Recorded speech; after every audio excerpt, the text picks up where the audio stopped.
Igbo bụ Igbo, Igbo ndị ọma njem ọnụ, Igbo mụrụ nzem ọzọ, ekene gị n'ụbọchị nke taata. Akwa ifo this video you watch kịta bụ na Ọnịcha main market ebe Soludo ga yesterday bụ ihe ahụ ị na-afụ.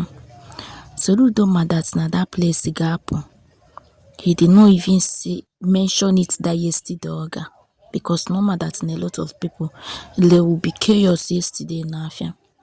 Then just yesterday Ogachan, before Anebinola this morning, Amakichago the whole place. Over 10,000 shops will be removed na that place. This is January Soludo. Inemekweni ye na think. This is January. Ndi mmadụ kabatala abata from December.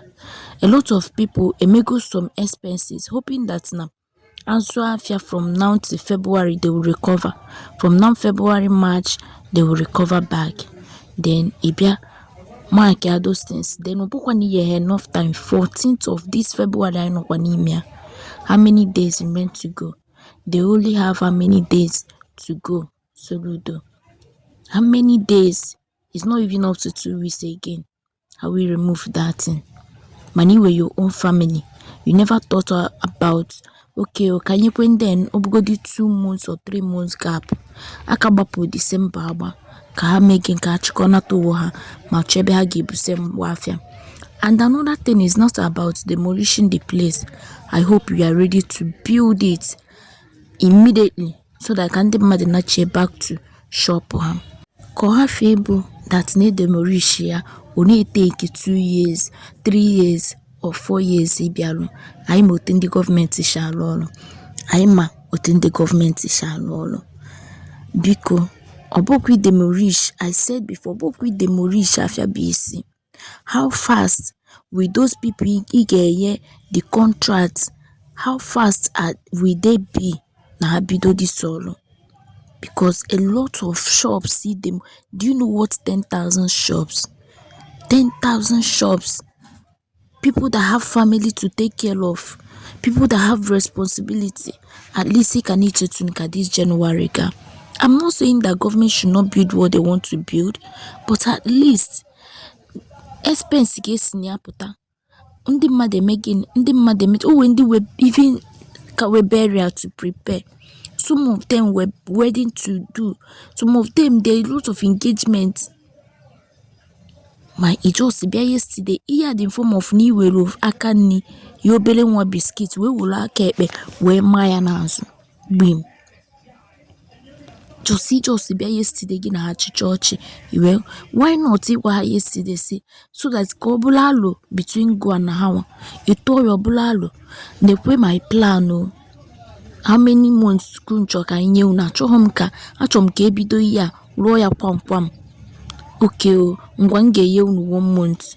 Kun to after January recover to obere or ka inye unu January, February, March. Kun malu oyo bụ na makwaro that na before then nunga park kwa shop obula agreement between you and them. Eme again uneme nukwekolito wun. That is what a father should have done. But mba imegiye buchegi nka ambasazi pre hiyo bụ na achọzikwa ime fine. Ebe bụ na achọrọ ya like ya ha were ngwongwo ha je tufo is none of your business. Anyị ncha bụkwa na mmadụ owe ebe anụmanụ. Anyị ncha bụ mmadụ.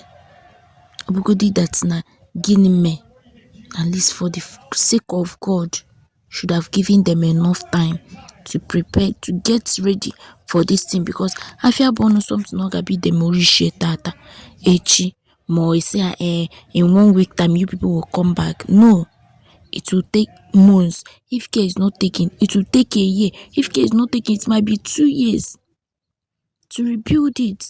It might even take more than Yapa again. Allo can just new otumwashi we water nkem amalom maka nke ndozo.